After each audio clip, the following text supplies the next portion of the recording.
কই গো সেলিমের মা, তাড়াতাড়ি বাইরে আসো। চাই না, চাই না। কি হয়েছে কি এত চিল্লাছো কেন?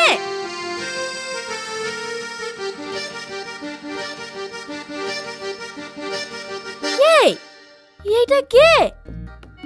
তোমার বৌমা গো বৌমা, একবারে তোমার মনের মতো স্মার্ট মডার্ন। দেখো দেখো চলবে কি।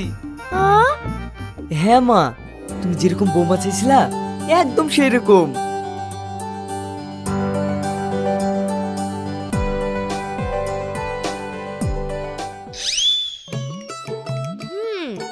সবই ঠিক আছে, কিন্তু তুই বিয়ে করলি আমাকে একবার জানালি নি। তুই জানিস নি আমার কত কষ্ট হয়। ওসব বাদ দাও তো মা, এবার তো তোমার মনের মতো বৌমা পেয়েছো।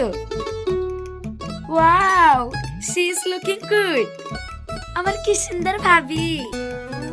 Thank you. মোস্ট ওয়েলকাম আমার সুন্দরী মডার্ন ভাবি। ওকে মাই সুইট ননদিনী। বাবা, আস্তে না আস্তে আমাকে চিনে ফেলেছো। অবশ্যই, শোনাতেই তো শোনা চেনে। আসো মামা, ঘরে আসো। এতদিন করে আমার ছেলেটা কাজের মতো কাজ করেছে। চলো।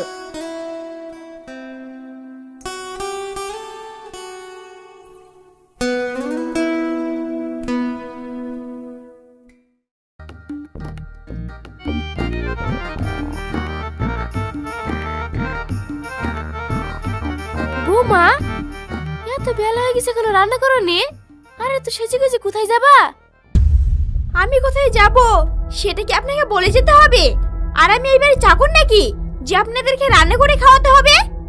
ওরে বাবা রে, তুমি ছাড়া কে রান্না করবে শুনি? খেলা জমি গেছে। রান্না আর আমি? সো ফানি মম। এসব কাজ করার জন্য তো আপনি আছেন আর আমার সুইট ননদিনী আছে, তাই না? এই চাই না, কে বলছে রে? এই আমরা রান্না করব আর তুমি পায়ের উপর পাতলে খাবা? অবশ্যই। কই গো, তাড়াতাড়ি এসো, দেরি হয়ে গেল। হ্যাঁ আসছি। আর শুনুন, আমরা বাইরে ব্রেকফাস্ট করে নেব। দুপুরকার খাবার বাড়িতে খাবো। রান্না করে রেডি করে রাখবেন, ওকে? চলো।